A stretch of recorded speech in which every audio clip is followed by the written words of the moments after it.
All right, welcome back, everyone. Ready for another deep dive? Definitely. Always excited to dig into these complex topics. Well, today we're taking a look at OpenAI and their recent statement on AI safety. Yeah, this one's got everyone talking. For sure, especially since they seem to be leaning towards releasing AI models. Into the wild. Before all the safety kinks are worked out. Exactly. It's a bold move, to say the least, and one that sparked a lot of debate, even among, well, former OpenAI employees. Right. It's interesting because what they're essentially saying is that real-world testing, actually putting these models out there Is more valuable than just theoretical safety measures. Yeah, like stuff that's just developed in a lab. So they're advocating for this iterative deployment strategy. Basically, learn by doing, but with AI. And fix as you go, which, well, sounds a bit risky, no? It definitely has its risks. I won't sugarcoat that. But Yeah. OpenAI's argument is that the potential benefits outweigh those risks, you see. Okay, so how do they justify that? Well, they say it's really hard to predict every possible issue in a controlled environment. Right, because the real world is messy. Exactly. So by releasing models, cautiously, of course, and then observing how they interact, out in the wild. They can gather a ton of data and feedback. Yeah, and that feedback can then lead to much more targeted and effective improvements. Which I guess makes sense, like, I don't know, releasing a new software program. Right. You don't find all the bugs until real users start, really using it. And exactly. So this aligns with what we've heard before from OpenAI's CEO, Sam Altman. And even LinkedIn co-founder Reid Hoffman, they've both emphasized how crucial user feedback is. Yeah, I remember reading about that, but I gotta say, this whole release first, fix later approach, it does raise some red flags, doesn't it? Oh, absolutely. Some critics were really concerned that this might downplay the risks, especially with advanced AI systems. Yeah, and things are moving so fast, it's hard to even keep up. It's a breakneck pace, for sure. And that's why the whole conversation around AI safety is so crucial right now. We need to figure out if this approach, this iterative deployment, if it's actually striking the right balance. Between, I guess, innovation and safety. Exactly. Are we encouraging innovation at the expense of responsibility? That's the key question. And all this comes after, well, remember 2023, that was a roller coaster for OpenAI. Oh, yeah. Altman's temporary ousting, then the formation of a safety committee, all those pledges about external scrutiny. It seemed like they were doubling down on safety then, but now... Now we're seeing key figures in AI safety leaving OpenAI, and there's even talk of potential cuts to the U.S. government's AI safety research arm. So it's almost like a pendulum swinging back and forth. Between safety and, I guess, pushing for rapid development.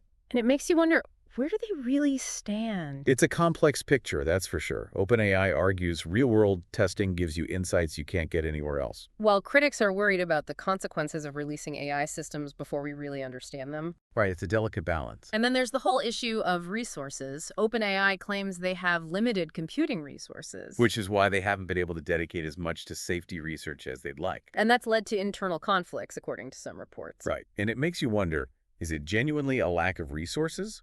Or is safety simply taking a backseat to rapid development? That's the question we're left with. A question with some pretty huge implications, so what do you think? Is OpenAI being upfront about their limitations, or are they prioritizing speed over safety? Well, that's a tough one, and it requires us to take a closer look at what we mean by AI safety and how it's actually being addressed in practice. Okay, so let's unpack that a bit further, because I think that's a really important point to dig into. Absolutely, let's do that. Okay, so let's dive into some actual examples, see how this iterative deployment thing plays out in the real world. Yeah, because it's one thing to talk about it in theory, but what about in practice? Right, well, remember ChatGPT. That's a perfect example. Oh yeah, the one that blew up last year. I actually tried it out. It's pretty amazing. It is, and it's a prime example of iterative deployment. They released it to the public, let people use it, gather tons of data on how it was actually being used, what worked, what didn't. So it's like a giant public beta test. Kinda, yeah. And this helped them spot issues that, well, they probably wouldn't have caught in a lab setting. Makes sense. You can't anticipate every way people will use something. Exactly. And they saw how people were using it in creative ways, but also the limitations, the potential for misuse. I remember reading about how it could sometimes generate biased or even offensive content. Right, because it was trained on this massive data set.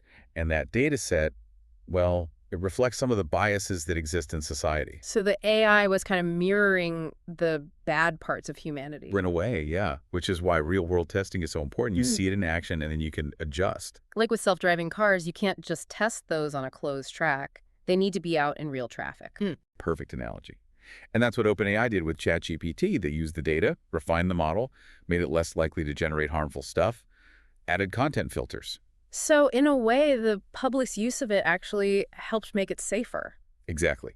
Which is a key argument for this iterative deployment approach.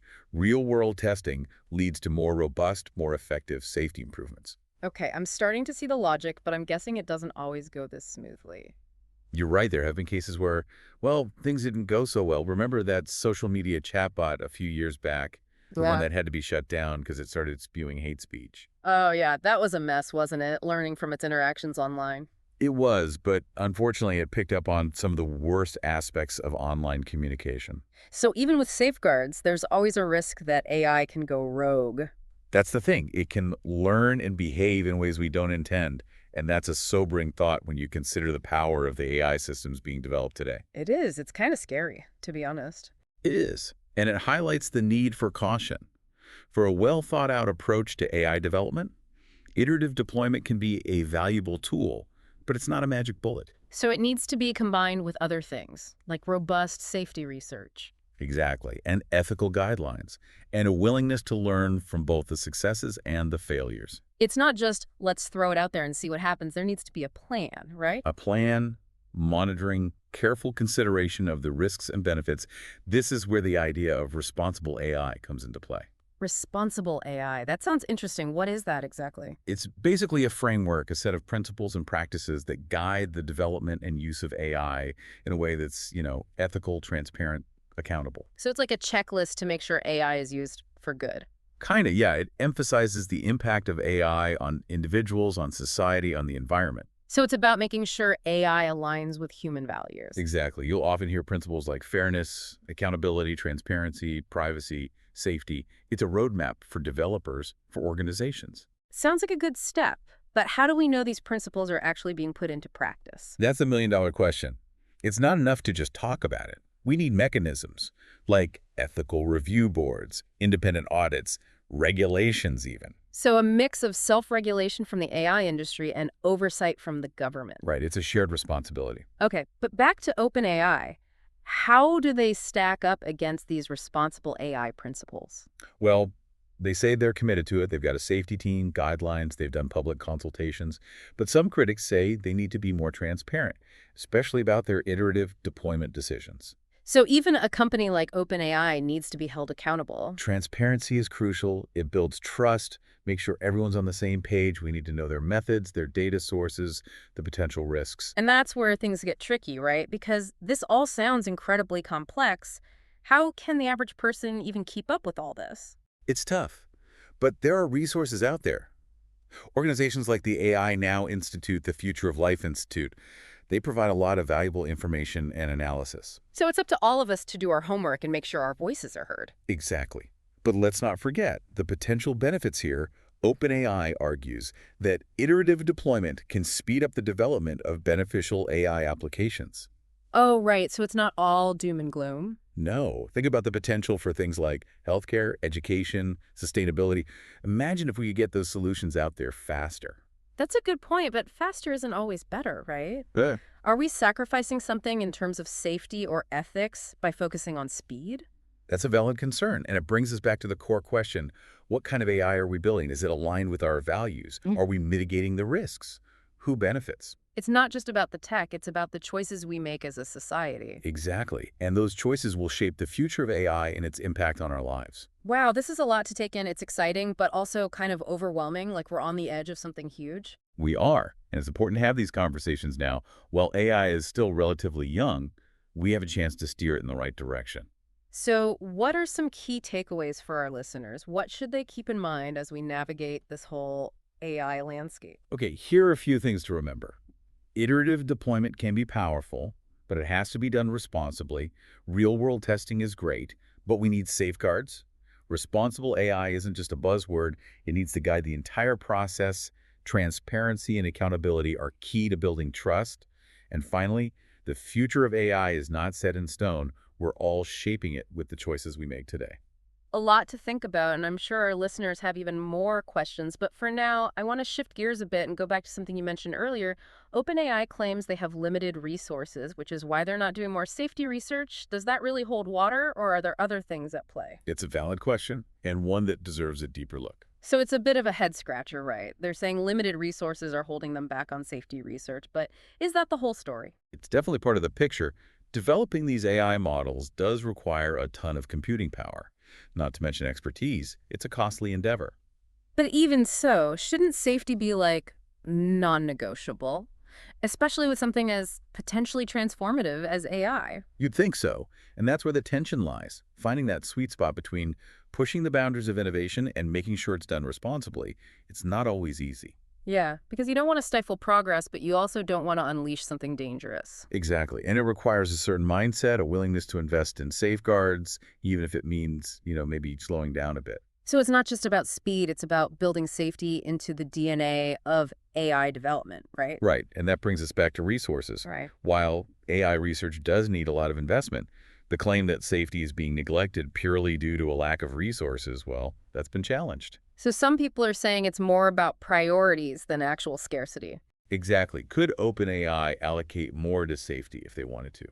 Perhaps, but it might mean shifting priorities, maybe accepting a slightly slower pace in other areas. And that's a tough call for a company operating in such a competitive landscape. Oh, absolutely. They're under pressure to innovate, to stay ahead of the curve, but there's also a bigger picture here. We can't forget about that. Right, because it's not just OpenAI. There are whispers of government funding for AI safety research being cut as well. And that's worrisome. If both private companies and public institutions start pulling back on safety research, well, what does that say about our commitment to responsible AI development in the long run? Yeah, it's like we're being penny wise and pound foolish. Skimping on safety now could lead to much bigger problems down the road. That's the risk we're taking, and it raises some fundamental questions. How do we, as a society, value AI safety? Are we willing to put our money where our mouth is? These are questions we need to grapple with, and honestly, I don't know if we have the answers yet. We may not.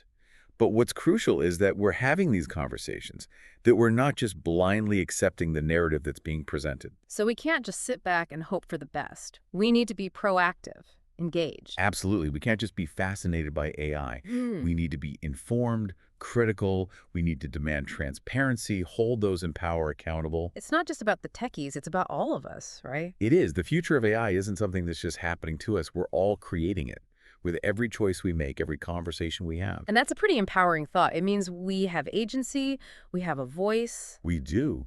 And it's up to us to use it, to ensure that AI is developed and used in a way that benefits all of humanity, not just a select few.